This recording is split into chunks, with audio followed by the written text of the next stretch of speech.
Hey everyone, and first of all, special welcome to everyone who's looking back at this and wasn't here for the live session.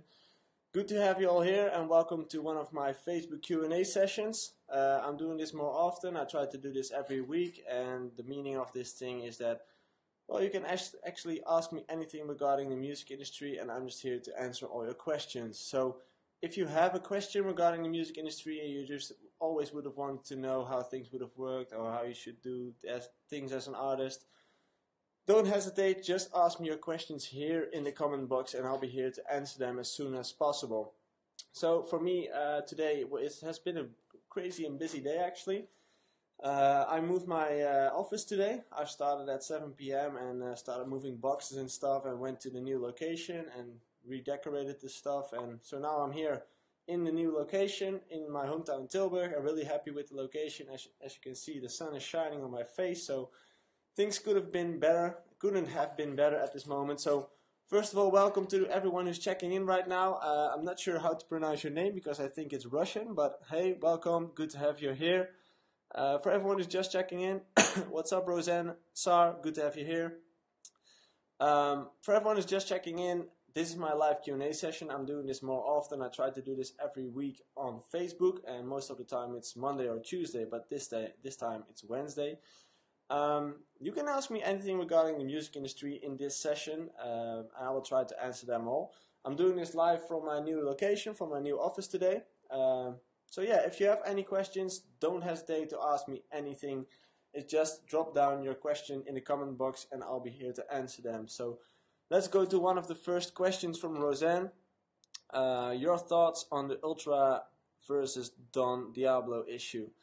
I'm not sure. Let's fill you guys in from here. I'm not sure if you all know what this is all about, but Don Diablo posted a video this week about that he isn't gonna play at Ultra parties anymore because he got disrespected by the organization, and he just thinks that artists deserve to be treated better.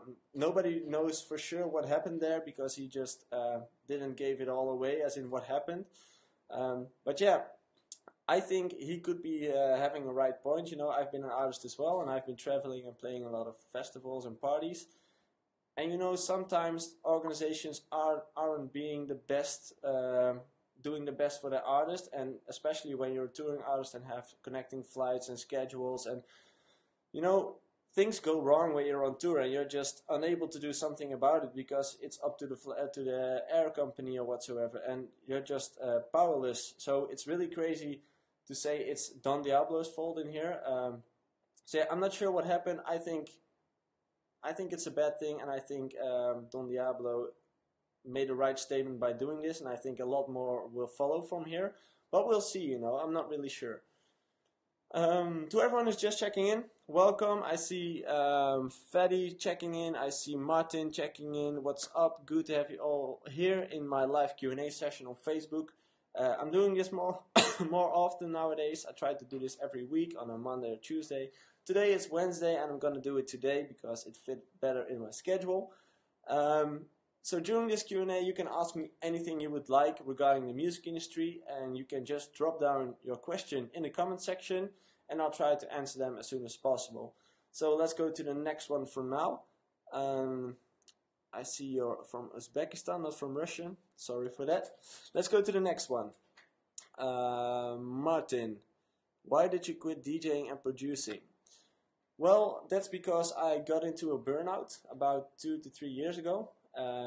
Which actually led me to the thoughts of thinking about myself and what I was looking for in life and what made me happy at the time. And it was just the fact that I wasn't being happy being a DJ and I wasn't happy being a producer. I didn't like the fact of playing that much. I didn't like the fact of touring that much, and being away from family and being away from home. So I needed to change something in my life, and I needed to change something really, really big. So yeah, that's where I decided to quit DJing and to quit producing and to start doing something else in my life, which became the artist coaching thing, what I'm doing right now. Nowadays, I'm helping I'm helping other artists, DJs, singers, songwriters with their career, and I'm advising them on what they should do or what's best for their career. I try to be a neutral partner in there, and I try to help them on every possible way. So I really like doing it. I've been doing this for a year right now, and I really like doing it. I'm really happy, and as I said, I just moved in my new office today, and I'm really happy with it. So yeah, really happy with the new step and with the new things that are coming on my path. And I had a great time being a DJ for 10 years, but it was time for me to go to the next step in my life, which was artist coaching actually. So that's the reason why I decided to quit DJing and producing. So for everyone who's just checking in, I see Freddy checking in, I see Arvind for Sizzle checking in. What's up? Good to have you here. Welcome to my live Q&A session here on Facebook. I try to do this every week. If you have any any questions regarding the music industry, which could be anything, it could be about my artist coaching thing, it could be about releasing music, it could be about getting gigs, it could be about being bookers, managers, publishers. You know, it couldn't get crazy enough. So if you have any questions that bothered you or some problems that you're going with along the way as an artist, just ask me and I will try to give you the proper answer to it. So welcome Giovanni, welcome Tennessee, welcome Simone, good to have you all here. Let's go to the next question in here.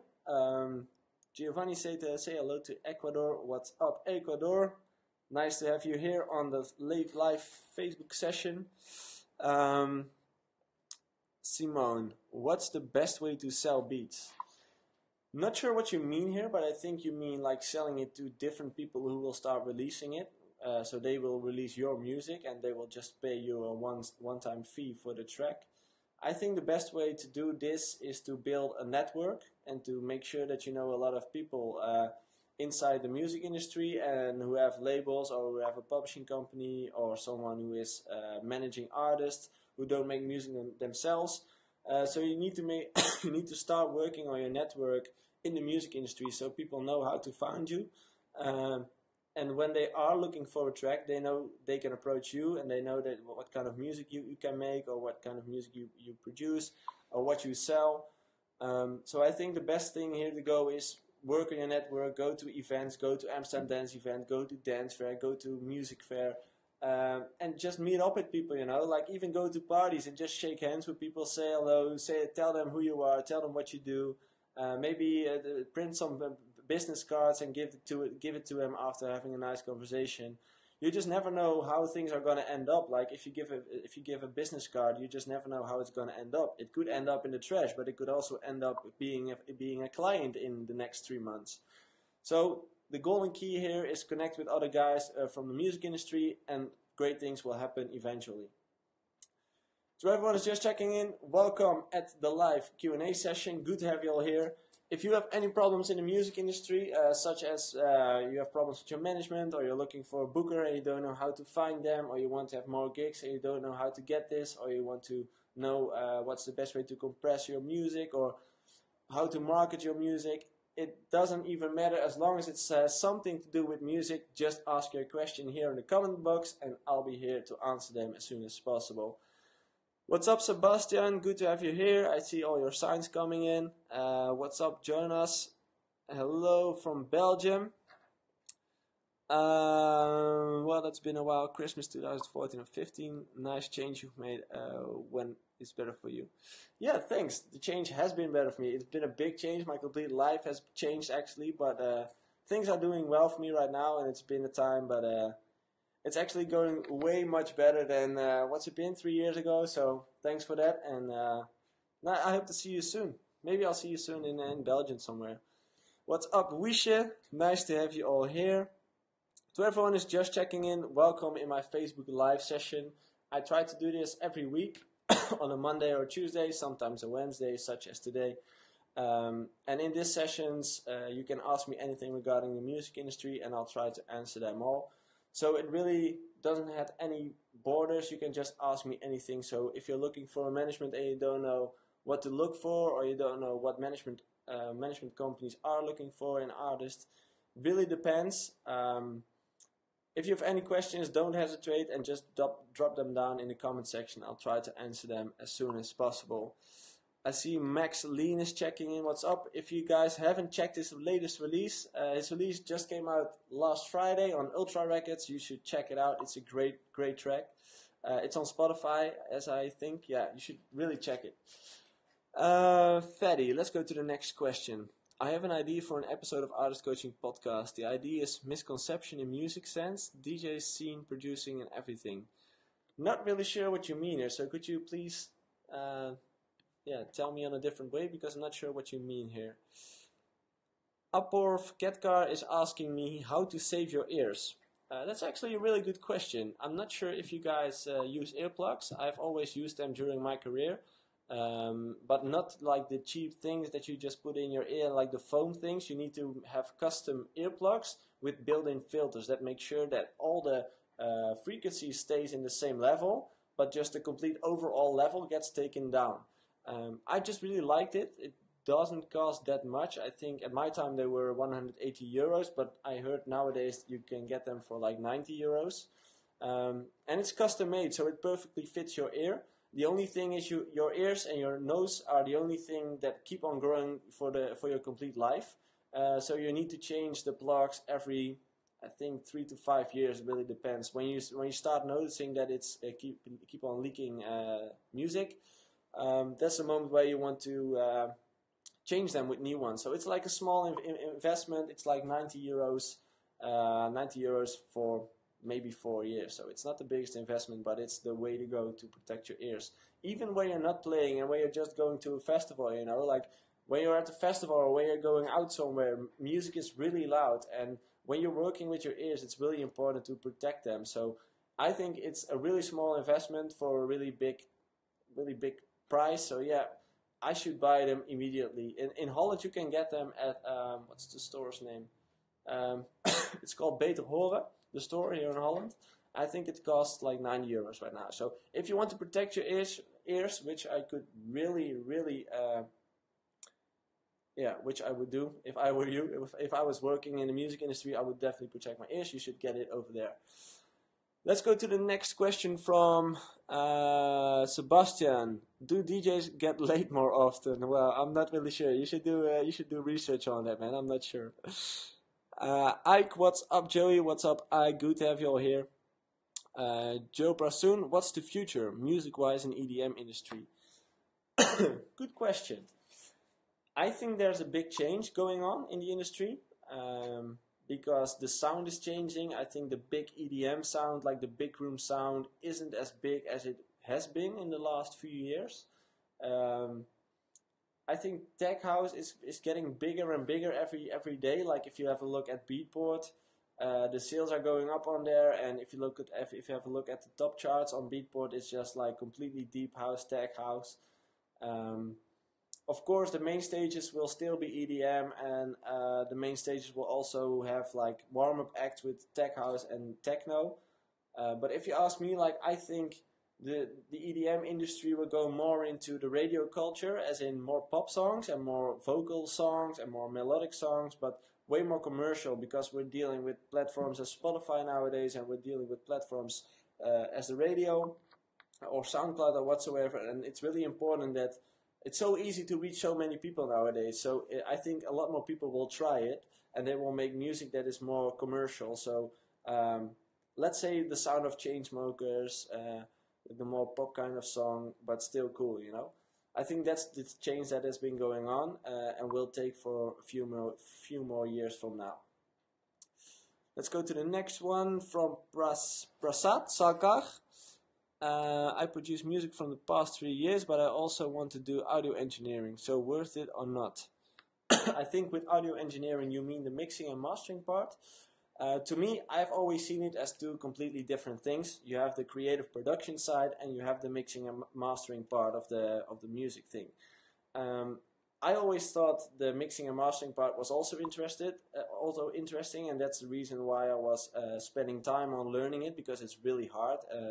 To me, it's some kind of physics, It's really hard to learn, and you need to have a proper studio, you need to have proper monitor speakers.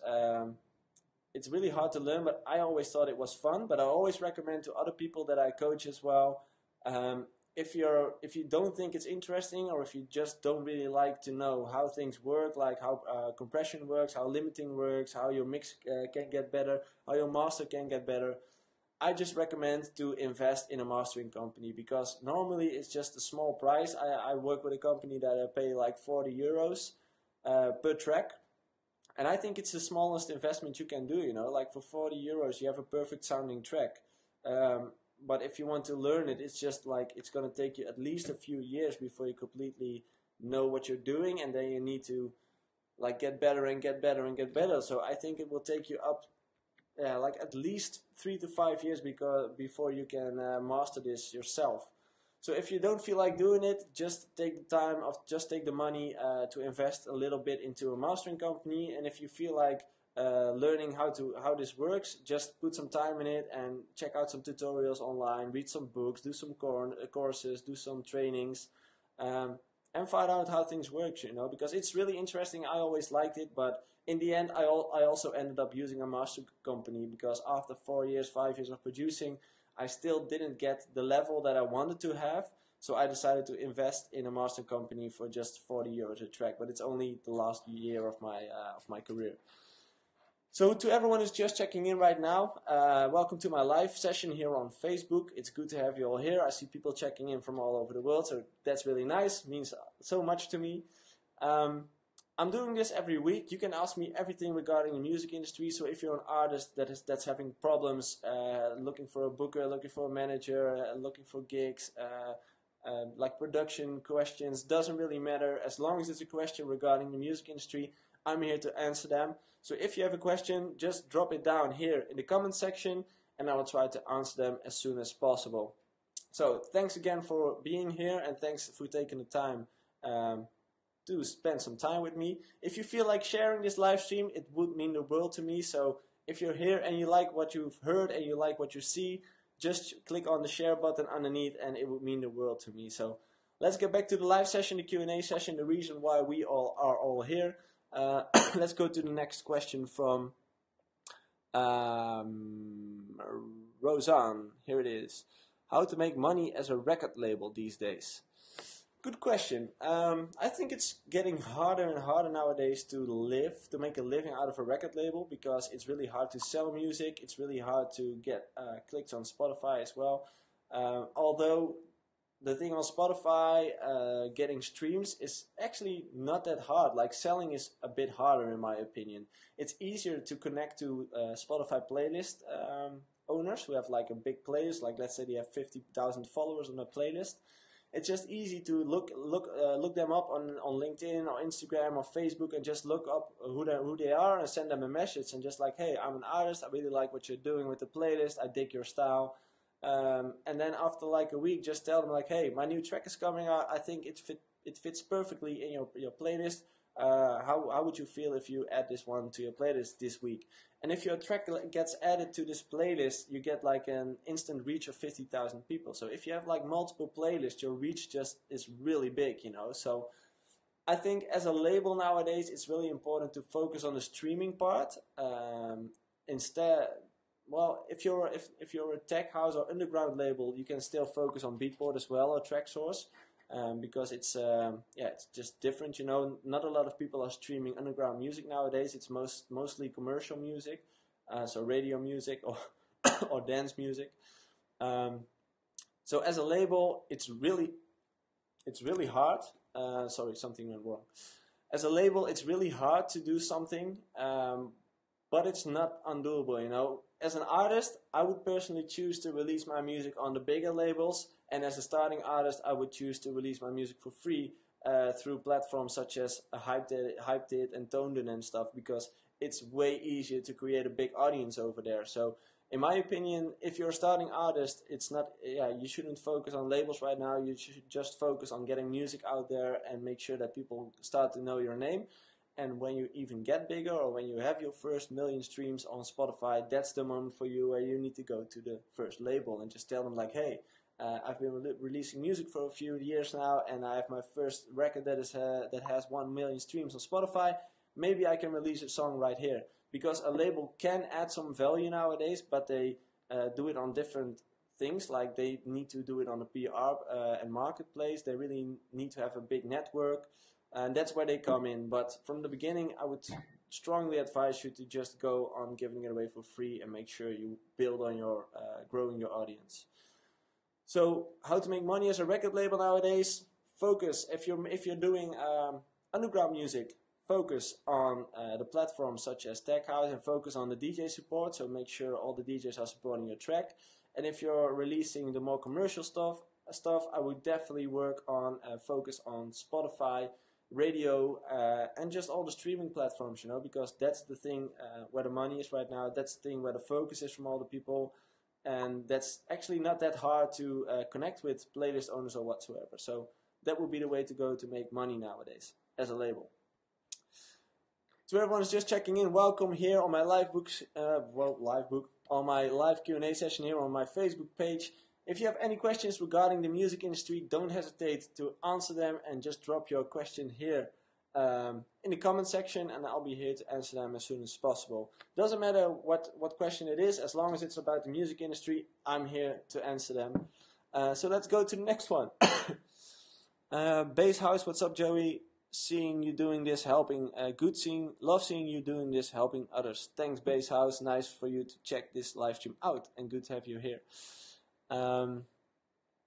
Fatty Magdi says there's a misconception and untrue stories about touring and managers and record labels. Yes, that's true, but that's always the thing. Like most of the people only see the Instagram stories updates from artists, or only the Instagram timeline updates or the Facebook updates, and that's only the beautiful part of the industry. Of course, I get it. You need to sell yourself, and you only show the beautiful things in life. That's probably what you do yourself as well on Facebook. You only show people what you like them to show, like when things are going well for you, or where you're at a beautiful place, or where you're having a beer in the sun. That's what you want to share. But you don't want to share the fact that you're not doing well, that you're actually a bit sad, or where you're depressed or whatsoever. That's not what you want to share. So of course there's a misconception and a lot of untrue stories, but I think this is something that has been going on for the last decade, and it's just something that will be there for always.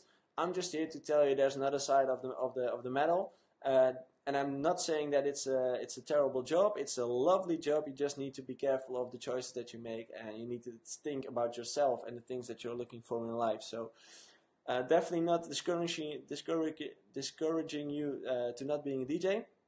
Awesome job. Just keep an eye on yourself. So next one, Neil Scout Ice.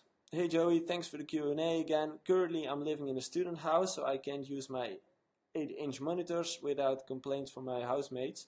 What's a decent headphones to produce with, or what's your favorite in general pleasure listening? Well, actually my favorite one, let's see if I have it here. No, it's still packed because I just moved offices today. My favorite one is the Biodynamic. You should look it up. I think it's the DT990, I think. It's pretty cheap actually. It's about 160 euros, and I really love it. When I'm not producing on the monitor speakers, I always produce on those headphones. So if I must recommend one, you should check out the Biodynamics DT990. In my opinion, those are really great and worth your money as well. So, what's up, Jose? What's up, Niels? What's up, Panos? What's up, Yo? What's up, Dante? Good to have you all here. Let's see. Joe asked me how to place your studio monitors in your setup so that you can get the best results in them sound spectrum stereo image. Well, that's a question that it depends on the room, Each room is different, and it depends on what kind of material the walls are, such as you can see behind me. This one is from glass.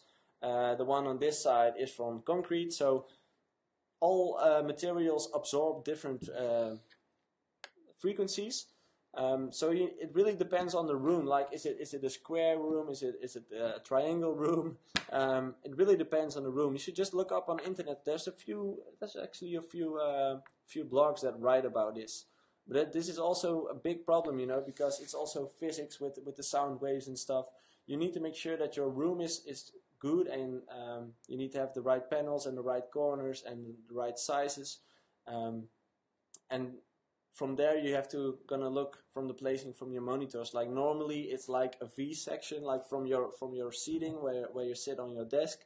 It's like from a V position, and normally it's about about a meter away from you, but it really depends on the room. So I can't tell you like it's a meter for you. It could also be 1 meter and 10 centimeters. It really depends. So sorry, don't have a question there for you. Don't have an answer there for you. Sorry. Dante asked me come back to Reveal Bro. Sorry, I just quit being a DJ and producer, so I'm gonna quit with doing this. So I'm actually gonna quit with this live session as well. I see we're approaching half an hour, and I've got a lot to do tonight, so I'm gonna quit the Q&A for today. I want to thank you all for checking in today. If you want to follow me on social media or ask me anything regarding the music industry during the week, find me on Snapchat, that's at JoeySuki. Find me on Instagram, that's at JoeySuki. And if you're a starting artist and you're looking for the 5 tips to get your career started, you can go to my website. There's actually a form which you can download, and which are my 5 tips to get your career started. So go to artistcoaching.nl and download your form over there. Maybe it's helpful, maybe it isn't. You can also check out my podcast. It's on soundcloud.com/JoeySuki. And I try to do this weekly. I talk with other people from the industry and try to give you all value, like knowledge from the industry, and maybe it's helpful for you. Maybe it isn't, maybe it is. I hope it is, because that's the reason why I'm doing it. So thanks again, you guys, for checking in. Really means a lot to me. I hope I've helped some of you guys today, and girls, of course. Thanks for the questions for today, and I hope to see you next week on the same platform. And keep an eye on my socials, because I will announce the next live session next week. Thanks, guys. Have a nice day today, and see you next time.